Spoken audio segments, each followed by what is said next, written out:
Good morning, everybody. It's July 12th, 2026, and I need you to sit with this sentence for a second before we go anywhere else.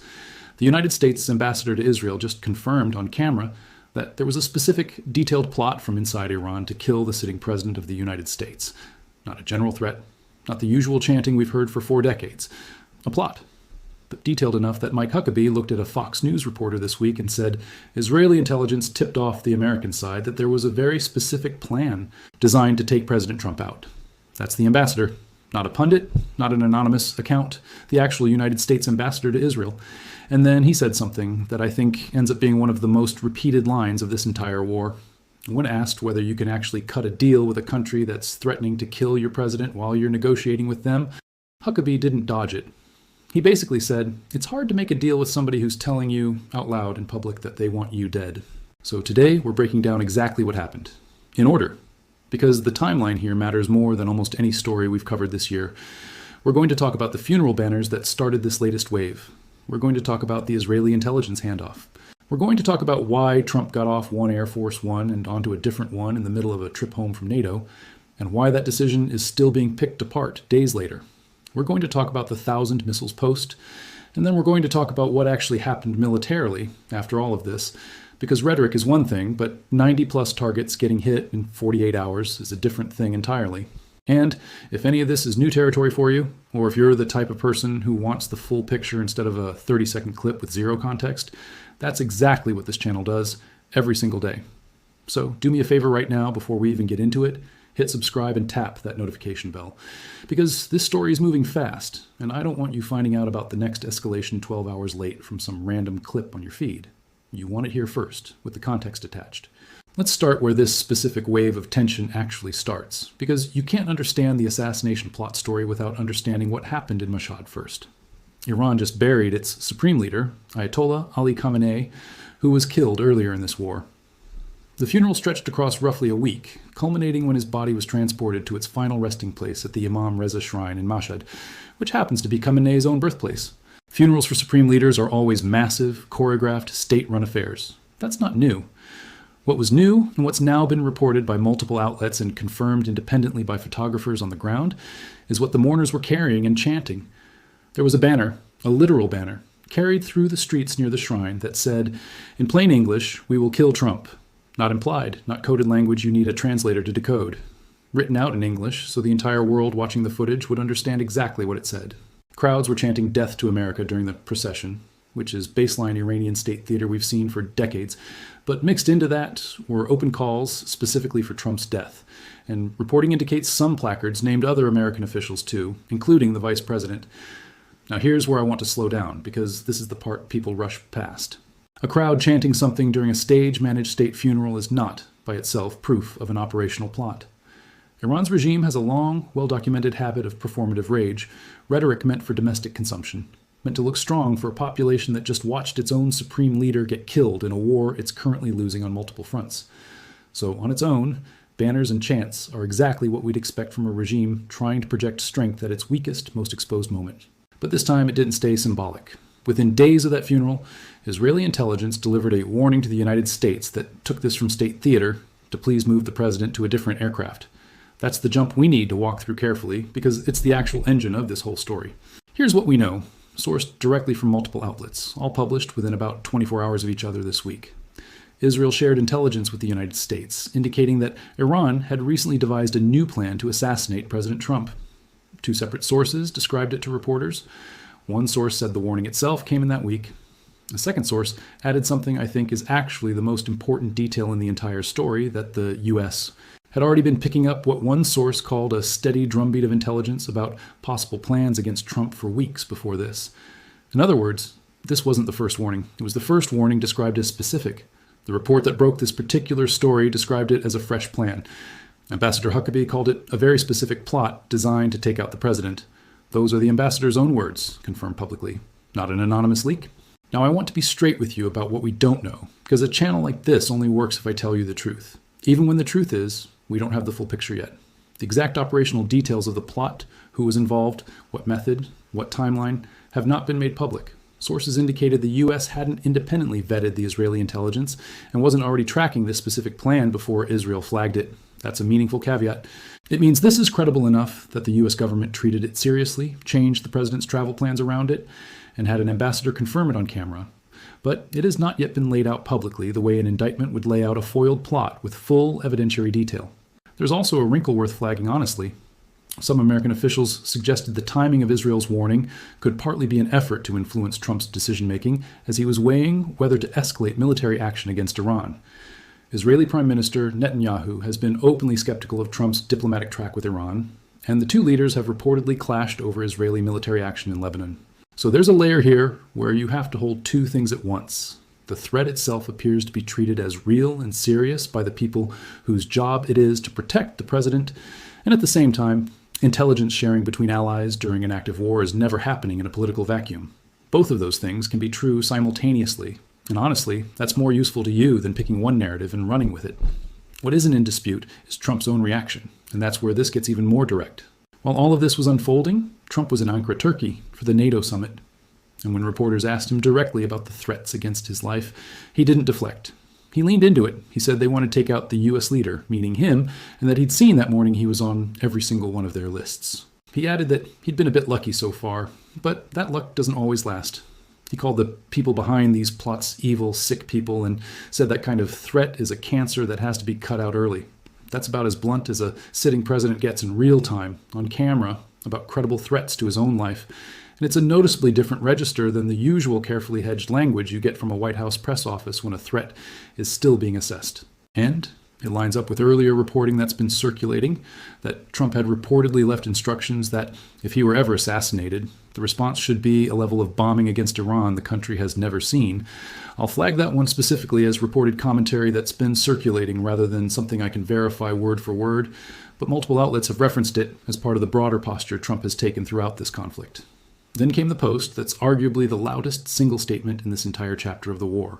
Trump wrote that 1,000 missiles are locked and loaded and aimed at the Islamic Republic of Iran, with thousands more to immediately follow, should the Iranian government act on its threat to assassinate the sitting president of the United States. And then, in classic fashion, he clarified who he meant, just in case anyone was confused. In this case, him. This isn't Trump's first brush with an assassination attempt either. He survived the 2024 shooting where a bullet grazed his ear. He's now facing what's being described as an unprecedented third serious threat against his life. When you're the sitting president, and this is your third go-around with something this serious, the tone you take publicly changes, and you can hear that shift in how directly he's talking about it now, compared to earlier, vaguer references to threats. If you're finding this level of breakdown useful, where we're not just repeating headlines back at you, but actually walking through the sourcing and the timeline, that's the entire reason this channel exists. So take 30 seconds right now, hit that subscribe button, turn on notifications, because I promise you the next 48 hours of this story are going to move fast, and you don't want to be finding out 3 days late from a random clip with zero context attached. Now let's talk about the Air Force One situation, because this generated the most confusion, and I want to walk you through it cleanly. Trump has a new temporary presidential aircraft, a Qatari gifted retrofitted Boeing 747-8, meant to serve as an interim Air Force One while Boeing continues facing delays, delivering the actual next-generation replacement jets. On his way back from the NATO summit, instead of flying that new Qatari plane the whole way home, Trump boarded the older legacy Air Force One, the one people have started calling the baby blue plane, for the leg from Turkey to a base in the UK. He then switched to the newer jet for the remainder of the trip back to Washington. Reporting attributed this switch to a security precaution, citing people briefed on the plans, and specifically tied the decision to a recommendation from the U.S. Secret Service. Reporting also noted the newer Qatari gifted jet doesn't currently have the same air refueling capability or the advanced missile detection and countermeasure systems the legacy aircraft has, meaning if you're weighing which plane offers more protection during a period of heightened specific threat, the older plane is the more defended option, retrofit or no retrofit. Trump, for his part, disputed that framing directly. He said the switch wasn't about security at all. His explanation was that the newer Air Force One had been flown separately so U.S. service members stationed there could tour it, and that he'd fly the older one for old time's sake on the earlier leg. He also reportedly told a reporter aboard the flight that if the plane went down, she would too, which, depending how you rate it, is either dark humor from a president clearly aware of the stakes, or a fairly stark way of acknowledging the danger everyone on that aircraft was actually flying into. Reporters also noted window shades were reportedly ordered down during parts of the flight, And when asked why, Trump said it was because of the people the administration has to deal with right now. So which explanation is the real one? Security precaution recommended by the Secret Service, or a routine plane swap for a base tour? Based on the reporting, both explanations are on the record from different sources, and they're not actually mutually exclusive. It's entirely possible the swap served both purposes, and the administration is choosing to publicly emphasize the less alarming one. I'll let you draw your own conclusion, but I'd point out Iranian missiles, depending on the variant, reportedly have a range stretching anywhere from around 185 miles up to 2,500 miles, more than enough to reach American assets well outside Iran's own borders. That's the backdrop this decision was made against, whichever explanation you find more convincing. Now let's connect the threat and rhetoric side of this story to what's actually happening on the ground, because words matter, but this war has been defined by what comes after the words. This latest military escalation traces back to Iran's attacks on commercial vessels transiting the Strait of Hormuz. In response, U.S. Central Command launched renewed strikes against Iranian targets, explicitly stating the goal was to further degrade Iran's ability to threaten freedom of navigation through the strait. Over a roughly 48-hour window, CENTCOM's own statements put the number of Iranian military targets struck at more than 90, following an earlier wave that hit around 80 the night before. So you're talking close to 170 targets across 2 consecutive nights, concentrated along Iran's coastline and extending into its interior. Iran's Islamic Revolutionary Guard Corps responded by claiming it launched a joint drone and missile attack against American infrastructure in the region, specifically naming bases in Kuwait and Bahrain, including a facility that hosts the U.S. Navy's 5th Fleet, so that's not a minor target on the list. Sirens sounded in both countries, and Kuwait's military confirmed its air defenses were actively responding to incoming missile and drone threats. Iranian state media also reported a railway bridge northeast of Tehran was struck, with video of the damaged bridge independently geolocated and confirmed. The IRGC framed its Kuwait and Bahrain strikes as retaliation specifically for the U.S. and hitting Iran's southern coastal provinces and that bridge infrastructure, and critically also warned it would expand its response to other American bases in the region if the U.S. continued striking. Meanwhile, independent analysis from research groups that track this conflict closely and aren't prone to editorializing assessed that the U.S. strikes so far don't appear to be changing Iran's underlying strategy around the Strait of Hormuz. Their read is that Iran is trying to pressure neighboring Gulf states into helping it assert control over the strait after failing to get there through actual diplomacy, and that Iran wants its own version of arrangements for the strait established through negotiation with its neighbors rather than coercion from Washington. That connects directly back to the rhetoric we've been hearing. An Iranian parliamentary spokesperson publicly told Gulf states that Tehran has no red lines when it comes to its own defense, and warned that Gulf states aligned with the U.S. in this conflict should be watching over their own oil and gas infrastructure. That's not subtle. That's Iran signaling, openly, that the fight could spread beyond just the U.S. and Iran if its neighbors keep siding with Washington. Here's the part of this story that I think gets buried under all the missile talk, and it's honestly the most important piece if you're trying to figure out where this actually goes next. Despite everything we just walked through, the assassination plot, the plane switch, the 1,000 missiles post, 170 targets hit in 2 nights, there is still an active diplomatic track running quietly underneath all of it. A U.S. official said, behind-the-scenes diplomatic efforts with Iran are continuing, even after Trump publicly declared the existing memorandum of understanding with Iran to be over. Multiple officials confirmed Washington and Tehran are still working toward reaching a nuclear deal by mid-August. There's also a detail that tells you just how close this came to boiling over even further. On the same night all of this tension was peaking, there had been actual preparations underway for potential additional U.S. strikes. Fighter jets aboard a carrier in the region were being loaded with armaments, and pilots were running drills in case they were called on. But those strikes were reportedly held back deliberately in favor of giving diplomacy another window. So you have 2 tracks running at the exact same time. On one track, a credible, specific assassination plot, a president switching aircraft for safety, a public threat of 1,000 missiles, and actual combat strikes hitting close to 170 targets. On the other track, quiet diplomatic context still happening, a nuclear deal deadline still on the calendar, and armed jets that were loaded and ready but held on the deck instead of launched. That tension, maximum rhetoric paired with restraint at the actual trigger point, is, in my opinion, the single most important thing to understand about where this conflict stands right now. It is not a straight line toward all-out war. It's not a straight line toward peace either. It's both tracks running simultaneously, and which one wins out over the next few weeks is genuinely unresolved. That original ceasefire framework, by the way, is worth remembering for context.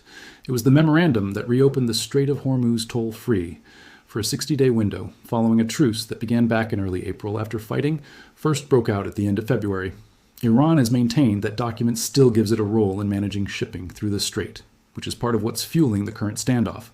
Israel was never a party to that memorandum, and Israeli officials have separately criticized it for not securing concrete concessions from Iran on its nuclear program, which is part of why you're seeing Netanyahu push a harder line than Washington's diplomatic track is currently taking.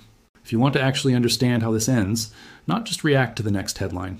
This is exactly the kind of connective tissue you need, and it's what we build out every time we cover this conflict here.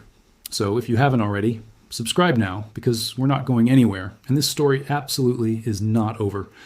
Let's step back for a second and talk about what this specific threat, an assassination plot, serious enough for an ambassador to confirm it on camera, actually tells us about the state of the regime in Tehran right now. A regime that's confident, stable, and negotiating from strength does not typically escalate to assassination plots against a head of state.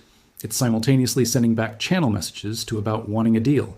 Those two behaviors together read less like a coherent strategy and more like a fractured decision-making apparatus, where different factions inside the regime are pulling in completely different directions at the same time.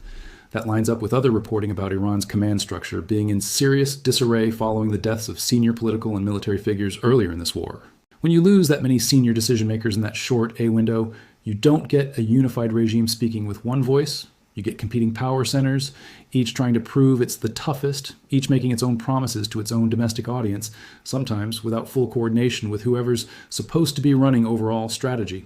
That's important context here, because U.S. officials have separately noted they're tracking multiple actors inside Iran's system who have discussed attacks without yet acting on them, and voiced concern Iran could be targeting a number of current and former senior American officials, not just the president.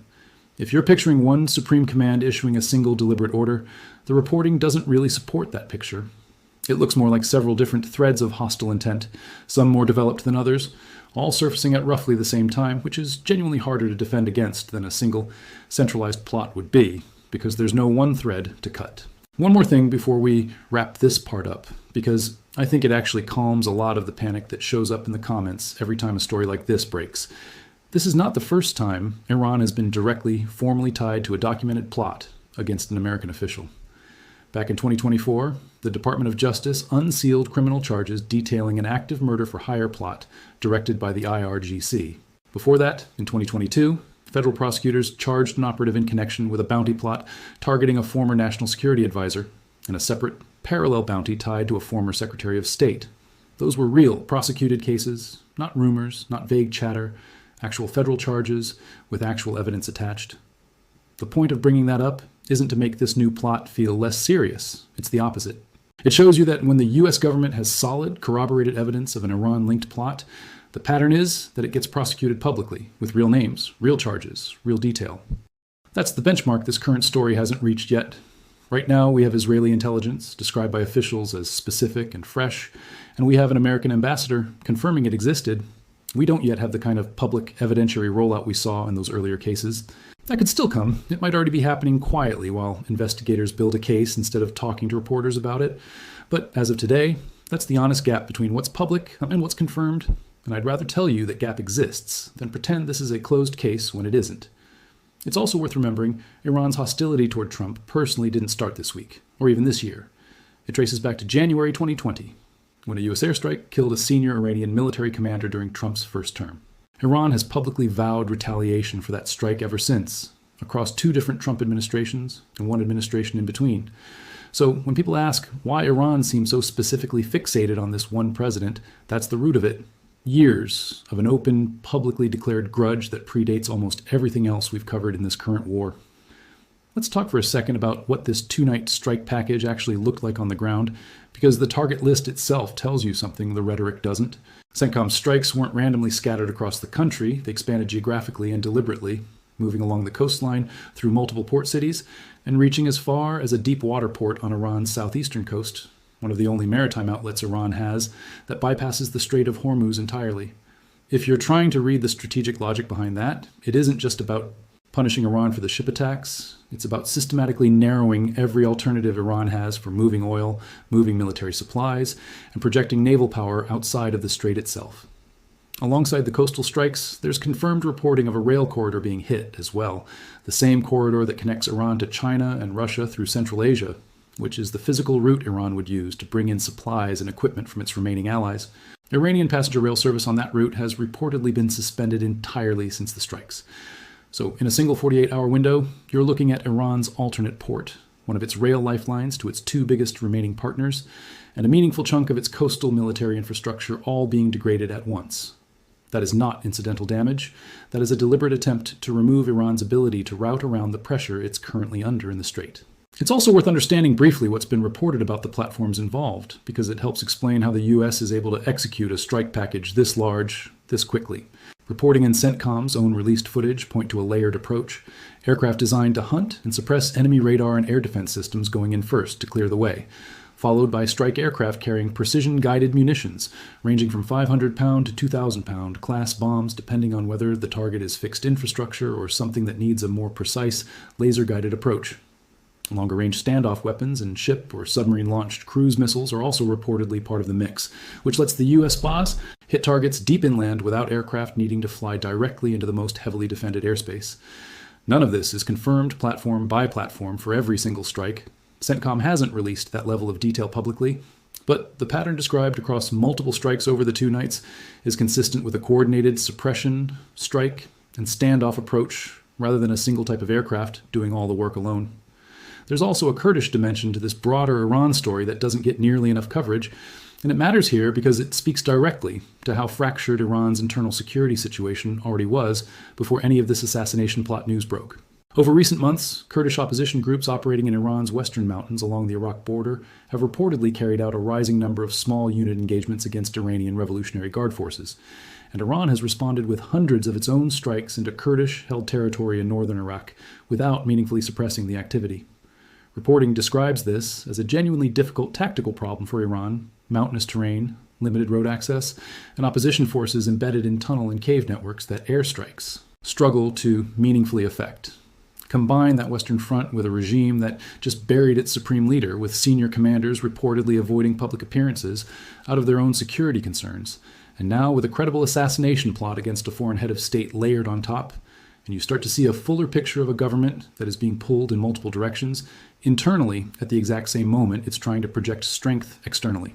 That context doesn't excuse anything Iran has done, but it does help explain why the messaging coming out of Tehran right now feels less like a single coordinated strategy and more like several different power centers, each trying to look tough for their own survival. Before we wrap up, a couple of fast hits so you've got the full picture and not just the Trump-specific angle. Netanyahu and Trump have been in direct, repeated contact throughout this period, with another call between the two leaders confirmed, Trump reportedly briefing Netanyahu on U.S. military operations in the Gulf. That relationship, despite reported friction over Lebanon and over the pace of diplomacy with Iran, is clearly still an active, working channel, and Netanyahu is expected to travel to Washington soon for in-person talks with the president. And on the ground in the Gulf, oil shipping traffic through the Strait of Hormuz has continued, though at reduced volumes compared to pre-conflict norms, with reporting tracking dozens of vessels transiting in recent 24-hour windows, well below the roughly 110-vessel daily average the Strait saw before this latest round of hostilities. That's the economic pressure point sitting underneath every single diplomatic conversation happening right now, because neither side benefits long-term from that number staying suppressed. One last angle worth walking through before I give you my actual read on all of this, because it's the piece that determines whether markets, allies, and honestly the rest of us should be bracing for something bigger or settling in for more of the same slow burn. Every time this conflict escalates, you can watch it show up almost immediately in Gulf oil markets and in shipping insurance rates for vessels transiting the strait, because underwriters and traders are pricing in the exact same uncertainty we've been talking about this whole video. Will this stay contained to strikes and rhetoric? Or does an assassination plot against a sitting American president change the entire risk calculus? Historically, when a conflict stays in the category of military strikes against military and infrastructure targets, no matter how intense, markets tend to price it as manageable, painful, but bounded. The moment a conflict crosses into attempted or plotted assassination of a head of state, that's a different risk category entirely, because it removes the assumption that either side is operating within any kind of recognizable rules. That's part of why this specific story, more than the strike counts, more than the missile numbers, is the one actually worth watching closely over the coming days. It's not really about how big the next round of bombs is. It's about whether this plot gets independently corroborated by you, S, intelligence to the point where it becomes something Washington treats as confirmed rather than credible but unverified. That distinction, confirmed versus credible but unverified, is going to be the hinge this entire next chapter swings on, and I don't think enough coverage right now is treating it with that level of precision. So here's my actual read, putting all of this together. You have a regime in Tehran that just buried its supreme leader while its own funeral crowds openly called for an American president's death. You have Israeli intelligence describing a specific plot serious enough that it altered how the U.S. Secret Service moved the president physically around the world. You have a president who responded, on the record, with the most direct public threat of overwhelming retaliation this conflict has produced. And underneath every bit of that noise, you still have quiet diplomatic contacts continuing, a nuclear deal deadline still on the calendar for mid-August, and jets that were loaded and ready but held back rather than launched. That combination, maximum public rhetoric paired with real restraint at the actual point of decision, tells me this conflict is still, for now, being managed rather than allowed to run completely free. Whether that holds depends almost entirely on one thing, whether U.S. intelligence ends up independently corroborating just how real and how operational this specific plot actually was. If it's confirmed as concrete and active, everything we just discussed about restraint gets a lot harder to maintain. If it fades the way some previous threat streams have, this becomes another chapter in a very long book rather than the turning point. I'll be tracking this daily because that's what this channel does. We don't wait for the dust to settle, we walk you through it while it's still moving. If that's valuable to you, this is exactly the moment to subscribe and turn on notifications, because I promise you the next update on this specific plot is not going to wait for a convenient upload schedule. And if you've made it this far, drop a comment below and tell me which way you think this goes. Diplomacy holding, this becoming the trigger for major escalation or internal Iranian fracture outpacing everything else. I rate every single one of those, and honestly, some of the best analysis on this channel comes directly from that comment section. Thanks so much for watching, everybody. Stay sharp, stay informed, and I'll see you in the next one. One quick housekeeping note before you go. For anyone who wants to check the sourcing themselves, rather than just take my word for it, which honestly I'd encourage, everything in this video traces back to on the record reporting from major outlets over the last several days. The CNN Politics reporting on the Israeli intelligence warning, the Fox News interview where Ambassador Huckabee confirmed the specific plot on camera, the Wall Street Journal reporting that first broke the story of a fresh Iranian plan, the Hill's coverage of the Air Force One switch and the Secret Service recommendation behind it, CENTCOM's own public strike statements, the IRGC's own claimed retaliation statements broadcast through Iranian state media, the Times of Israel and Jerusalem Post coverage of the funeral banners in Mashhad, and independent research group analysis on the Strait of Hormuz strategy.